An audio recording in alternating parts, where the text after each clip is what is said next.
ఓం శాంతి. ETV live ఆధ్యాత్మిక channel ప్రేక్షకులందరికీ కూడా స్వాగతం. మనసు భగవంతుడి యందు లగ్నం చేస్తూ సహజమైన రీతిలో బంధనాల నుండి మనం బయటకి వచ్చి నిజమైన ఆనందం, నిజమైన సంతోషం ఎలా ఉంటుంది, దాని యొక్క అనుభూతి మనమందరం చెయ్యాలని కోరుకుంటాం, కావాలని అనుకుంటాము. ఏ వ్యక్తి కూడా దుఃఖాన్ని కోరుకోడు, అశాంతిని కోరుకోడు. మరి కొన్నిసార్లు మెజారిటీ మనుషుల యొక్క కంప్లైంట్ ఏంటంటే సహజమైన పద్ధతిలో భగవంతుడి యందు నా మనసు లగ్నం అవ్వడం లేదు. ఆధ్యాత్మిక చింతన నాకు చాలా ఇష్టం. ఆధ్యాత్మిక పరంగా నేను ఈ మంచి మార్గంలో ముందుకు ఎదగాలని అనుకుంటాను. కానీ మనసుకి నిలకడ అనేది లేదు, ఏకాగ్రత అనేది లేదు. నేను ఇక్కడ కూర్చున్న మనసు మాత్రం 10 విధాలుగా పరిగెత్తుతూనే ఉంది, అతిగా ఆలోచిస్తూనే ఉంది. మనసులో పూర్తిగా నిలకడ లేకపోవడం, మనసు యొక్క కాన్సన్ట్రేషన్, లేక మైండ్ యొక్క కాన్సన్ట్రేషన్ భగవంతుడి యందు సహజమైన పద్ధతిలో కొద్ది కూడా లగ్నం అవ్వడం లేదు. సహజమైన పద్ధతిలో కొద్దిగా కూడా లగ్నం అవ్వకపోవడానికి గల కారణాలు ఎన్నో ఉంటాయి. అతిపెద్ద కారణం మోహం, అటాచ్మెంట్. భగవద్గీతలో కూడా భగవంతుడు మనందరికీ చెప్పినటువంటి ఒక మంచి సందేశం, నష్టో మోహ స్మృతిర్లబ్ధ, నష్టో మోహ స్మృతిర్లబ్ధ. ఎప్పటి వరకైతే మీ మనస్సులో మోహం అనేది పోదో, దేహము, దేహ సంబంధికులు, వస్తువు, వైభవాలు, ఆకర్షణల వైపు నా మనస్సు దూరం కాదో, అప్పటి వరకు నేను స్మృతి లబ్ధ అవ్వలేను. అంటే భగవంతుడి యందు మనస్సును లగ్నము చెయ్యలేను. భగవంతుని యొక్క ఆజ్ఞ నష్టు మోహ స్మృతి లబ్ధ అవ్వండి. అన్నిటిపైన మోహం ఉండే వ్యక్తి ఎప్పటికైనా కానీ లాస్ట్కి మన లైఫ్ ఎండ్లో కూడా కానివ్వండి కొన్ని ప్రాబ్లమ్స్లో ఇరకాల్సి వస్తుంది. కొందరిని మనం చూస్తూ ఉంటాము, ఎస్పెషల్లీ మరణం యొక్క సమయం. ఎవరైనా పెద్ద వయసు వారు ఉన్నారనుకోండి, ఈజీగా వారు ఆ శరీరాన్ని వదిలేసి వెళ్ళలేకపోతూ ఉంటారు. చాలామంది అడుగుతూ ఉంటారు, ఏంటి ప్రాబ్లం? ఒకవైపు ప్రాణం ఉండకోలేక, ఇంకోవైపు ప్రాణం వదలలేక మనసు భ్రమిస్తూ ఉంది, దుఃఖపడుతూ ఉంది. సహజమైన రీతిలో మనస్సును భగవంతుడి యందు లగ్నం చేయలేకపోతున్నారు. సహజమైన రీతిలో మనస్సును భగవంతుడి యందు లగ్నం చేయలేకపోవడానికి మూల కారణం నా మనసు మోహమనే బంధనాలలో ఇరుక్కుపోవడమే.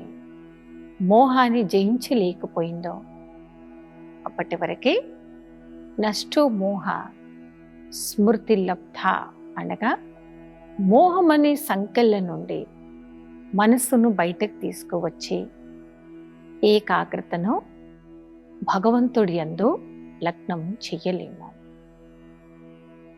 మోహము, ప్రేమ, ఆకర్షణ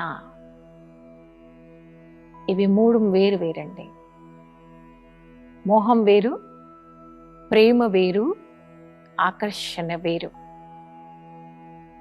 మనం మూడింటిని ఏ రకంగా ఒకటి చేయకూడదు. మోహం అనగా అతిగా, టూ మచ్గా ఆ వ్యక్తిని కానివ్వండి, వస్తువు కానివ్వండి, స్థానాన్ని కానివ్వండి అతుక్కుపోవడం, దాన్ని మోహం అంటారు. వదిలి ఉండలేకపోవడం, దాన్ని మోహం అంటారు. కొందరు చెప్పేస్తారు, దీనికోసం నా ప్రాణమైన వదులుకోవడానికి నేను రెడీ, కానీ ఇది మాత్రం వదలను, ఇది వదలను. దాన్ని అంటారు మోహం. ప్రాణం వదులుకోవడానికి రెడీ, కానీ దాన్ని వదులుకోలేడు. ఫస్ట్ మన ఆత్మకి అతి మోహం మన శరీరంపై. అవునా? ఇది జరగాల్సింది, ఇదొక సృష్టి నియమం. ప్రతి ఒక్క వ్యక్తికి జన్మ మరణంలో నాన్ స్టాప్గా వచ్చాము, వస్తున్నాం, వస్తూనే ఉంటాం. అయినప్పటికీ దేహంపై అతి మోహం ఒకవేళ నా మనసులో ఉంటే, మోహం అనే ఈ సంఖ్యల్లో సహజంగా మనని ముక్తులుగా అవ్వనివ్వదు. ఈ సంఖ్యలలో ఇరికిపోయినటువంటి వ్యక్తి మనసుతో భగవంతుడికి దగ్గరగా ఉండలేరు. ఏ వ్యక్తి అయితే సహజమైన పద్ధతిలో భగవంతునికి సన్ముఖంలో చేరుకోలేడో ఆ వ్యక్తి ఎప్పుడు కూడా బంధనాల నుంచి ఫ్రీ అవ్వలేడు. దుఃఖము, అశాంతి, చేసినటువంటి తప్పుడు కర్మలు, అతిగా పెంచుకునేటువంటి మోహం మన యొక్క మనస్సును బంధిస్తుంది. చాలాసార్లు మనం చూస్తూ ఉంటాం, కొందరు పెద్ద వయసు వారు లాస్ట్ మూమెంట్లో మనం ఐసీయూలు పెడుతూ ఉంటాం, లేదా ఇంట్లోనే ఉంటారు. వారు ప్రాణం పోకుండా, శరీరంలోనే ఉండకుండా ఆ మనసు, ఆత్మ అనేది భ్రమిస్తూ ఉంటుంది, అంటే వెతుకుతూ ఉంటుంది. అవునా? వారికి అర్థం కూడా కాదు. మరి వారి శరీరం పరిస్థితి, వాళ్ళ హార్ట్ బీట్ అన్ని రకాలుగా కొన ఊపిరిలో ఉన్నాడు ఆ వ్యక్తి, ఆ పేషెంట్, ఆ వృద్ధుడు. అటువైపు ప్రాణం పోకుండా, ప్రాణంతో ఆ శరీరంలో ఉండకుండా ఆత్మ భ్రమిస్తూ దుఃఖపడుతూ ఉంటుంది. అలా జరగడానికి కారణం ఆ వ్యక్తికి తన జీవిత కాలం అంతా తనకు తెలియకుండానే ఏదో ఒక దానిపై అతిగా మోహం అనే సంఖ్యలలో బంధింపబడి ఉంది. అది దేహం కానివ్వండి, దేహ సంబంధికులు కానివ్వండి, వస్తు వైభవాలు కానివ్వండి, అనేక రకరకాల ఆకర్షణలు కానివ్వండి, ఏదో రకమైనటువంటి బంధనాలలో వారి మనసు ఇరికిపోయి ఉంటుంది. దాన్ని అంటారు మోహం. తర్వాత ప్రేమ. ప్రేమకి చాలా శక్తి ఉంది. మనం ప్రేమ గురించి ఎన్నో మంచి మంచి మాటలు కూడా వింటూ ఉంటాం. ఎక్కడైతే ప్రేమ ఉంటుందో అక్కడ రాయి కూడా కరిగిపోతుంది, ఆ నిప్పు కూడా నీరవుతుంది. మంచి ప్రేమ యొక్క ఎగ్జాంపుల్స్ మనం ఎన్నో చెప్తూ ఉంటాము. ఒక తల్లి తన సంతానంపై చూయించేటువంటి ఆ యొక్క అఫెక్షన్, ఆ యొక్క ప్రేమ, దానితో మనకి ఎలాంటి నష్టాలు ఉండవు. ఆ ప్రేమలో ఉన్నప్పుడు మనకి ఎప్పుడు కూడా దుఃఖం, అశాంతి అనేది పెరగదు. అశాంతి లేకుండా, దుఃఖం లేకుండా మన మనసులో సాత్వికమైనటువంటి ప్రేమ ఉన్నప్పుడే బంధనాలు బంధించకుండా మనం బయటకు రావచ్చు. తర్వాత ఆకర్షణలు, అట్రాక్షన్స్, అది వేరు సబ్జెక్ట్. అట్రాక్షన్స్ వలన అన్ని నష్టాలే. ఆకర్షణలో ఉన్నప్పుడు మనకి చాలాసార్లు అక్కడ ఉండేది ఒకటి, మనకు కనిపించేది ఒకటి, మనం ఊహించుకునేది మరొకటి. ఆకర్షణలో మనం ఆకర్షింపబడితే చాలాసార్లు మనకు అశాంతి దొరుకుతుంది, దుఃఖం మాత్రమే దొరుకుతుంది. ఇవి మూడు వేరు వేరు. మోహము వేరు, ప్రేమ వేరు, అట్రాక్షన్స్ వేరు. మరి ఏ రకమైనటువంటి లైఫ్లో నేనున్నాను అనేది ఆధ్యాత్మికత మనందరికీ నేర్పిస్తున్నటువంటి విషయం. ఆకర్షణ నుండి ముక్తుడిగా అయినప్పుడు, అట్రాక్షన్స్ నుండి మనం దూరంగా ఉన్నప్పుడే మనకి ఎలాంటి ఫ్రస్ట్రేషన్ లేకుండా, ఎలాంటి దుఃఖం లేకుండా చాలా సహజమైన రీతిలో మనం స్మృతి లబ్ధ అవ్వచ్చు. స్మృతి లబ్ధ అనగా సహజమైన రీతిలో నేను నా యొక్క మనస్సుని భగవంతుడి యందు లగ్నం చేయగలుగుతాను. మోహం అనే బంధనాలలో నా మనస్సు బంధించనప్పుడే స్మృతి లబ్ధ అనగా సహజమైన పద్ధతిలో భగవంతుని స్మృతిలో మనము ఉండగలుగుతాము. ఏ మనసు అయితే సహజమైన రీతిలో తన యొక్క మనస్సును భగవంతుడి యందు లగ్నం చేస్తుందో అప్పుడే సుఖము, శాంతి, పవిత్రత, ఆనందం యొక్క అనుభవాల్ని మనం చేయగలుగుతాము. ఈ విధంగా నష్టో మోహ స్మృతి లబ్ధ అవుతూ నిజమైన ఆనందం యొక్క అనుభవం చేయడానికి మనం ప్రయత్నం చేద్దాము. ఇది ఆధ్యాత్మిక మార్గంలో నడుస్తున్న మనందరికీ పరమాత్ముడిచ్చేటువంటి ఒక స్పిరిచువల్ మెసేజ్. మోహం అనే సంకెళ్ళ నుండి చాలా సహజంగా మనస్సును బయటకు తీసుకురండి. ఎప్పుడైతే మోహం అనే సంకెళ్ళ నుంచి సహజంగా మనస్సును బయటకు తీసుకొస్తారో అప్పుడే స్మృతి లబ్ధ అనగా భగవంతుడి యందు మనస్సును లగ్నం చేస్తూ ఆనందం యొక్క అనుభూతిని మనం చేయవచ్చు. రాజయోగ అభ్యాసం, సహజ రాజయోగ అభ్యాస సాధన యొక్క పద్ధతి ఇదేనండి. మోహం యొక్క బంధనాల నుంచి చాలా ఈజీగా బంధనాల నుంచి బయటకు తీసుకువచ్చే సహజమైన పద్ధతిలో, సహజమైనటువంటి మార్గంలో మనం నడుస్తూ మనం అలా తయారు అవ్వాలి. ఎలా తయారవ్వాలి? నష్టో మోహ స్మృతి లబ్ధ. ఇది భగవద్గీతలో కూడా చెప్పినటువంటి మహామంత్రము కానివ్వండి, ఒక గొప్ప శ్లోకం కానివ్వండి అని చెప్పవచ్చు. ఏ విధంగా అనవసరంగా మోహం లేకుండా మోహాన్ని దూరం చేసుకున్నప్పుడే మనం నష్టో మోహ స్మృతి లబ్ధ అవ్వవచ్చు. స్మృతి స్వరూపులు అనగా ఒకే కాన్షియస్ మైండ్లో భగవంతుణ్ణి తీసుకురావడం. ఒక కాన్షియస్ మైండ్, మరొకటి సబ్ కాన్షియస్ మైండ్.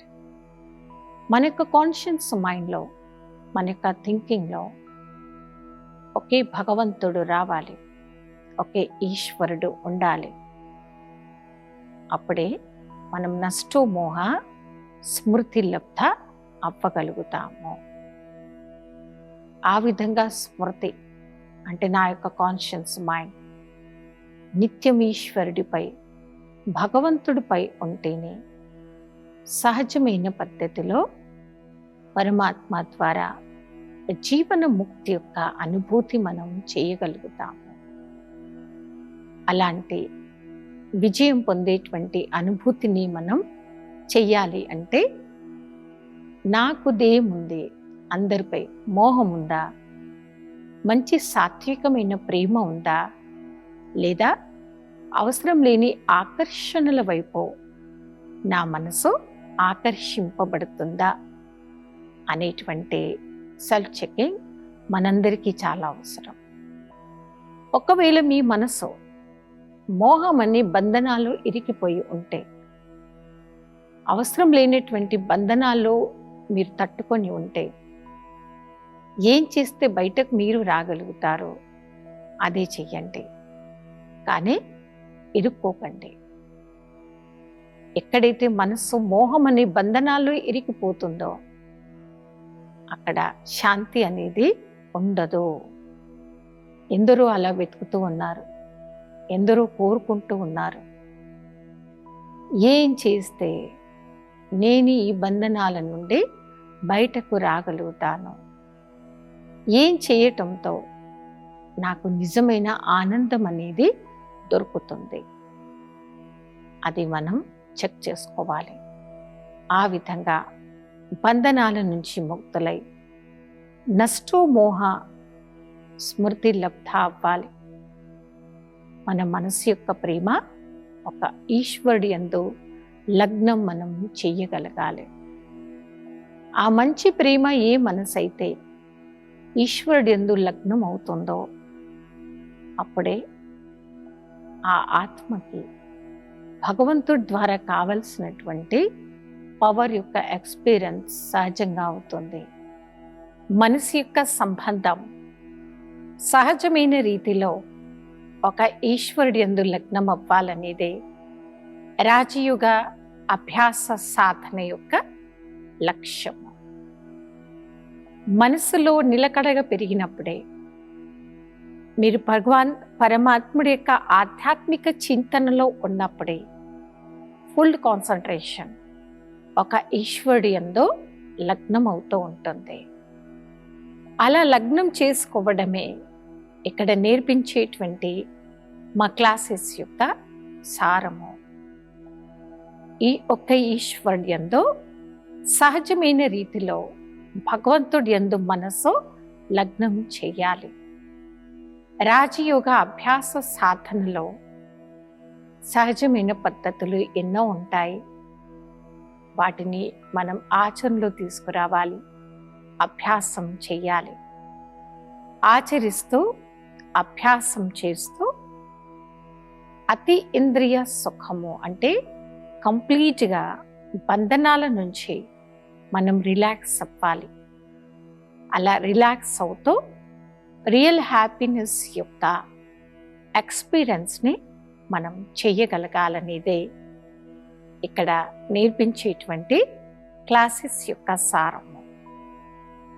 ఆధ్యాత్మిక చింతన చేసేటువంటి వ్యక్తులకి మోహాన్ని జయించడం, మనసు ఏకాగ్రతను పెంచుకోవడం ఒక ఈజీ సబ్జెక్టుగా తయారవుతూ ఉంటుంది. సాధన చేయగా చేయగా మనం అనుకుంటున్నట్టు లేదా ఈశ్వరుడు మనకు ఆజ్ఞ ఇచ్చినట్టుగా స్మృతి లబ్ధ అనగా స్మృతిని అంటే స్మరణను భగవంతుడి యందు లగ్నం చేయడానికి సహజమైపోతూ ఉంటుంది. ఈ విధంగా నష్టమోహ స్మృతి లబ్ధ ఎలా అవ్వాలి? సాధన, అభ్యాసం, లాభము, మనం వదులుకోవాల్సినటువంటి విషయాలు, ఆకర్షణలను మనసు పూర్తిగా వదులుకోండి.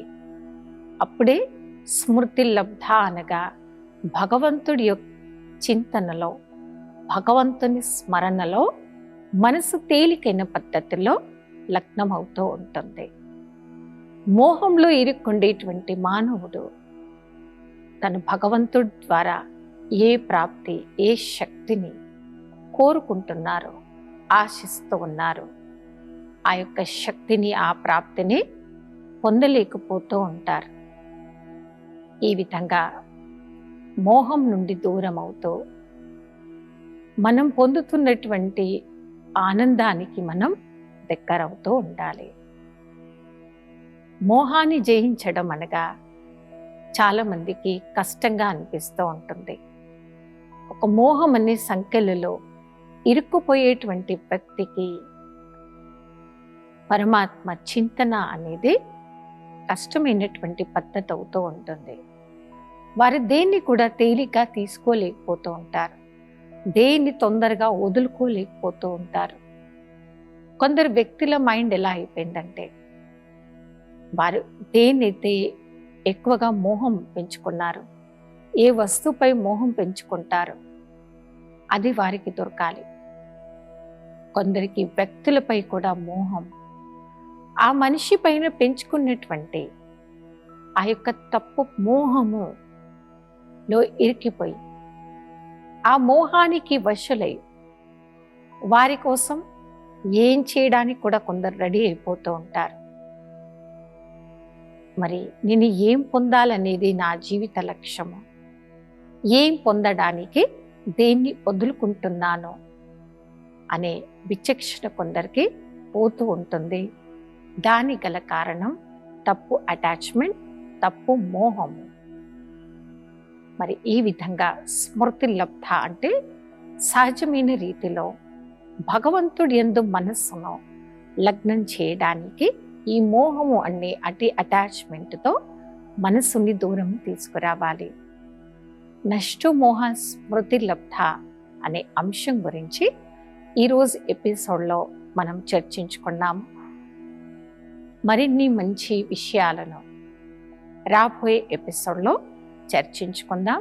అప్పటి వరకు ఓం శాంతి.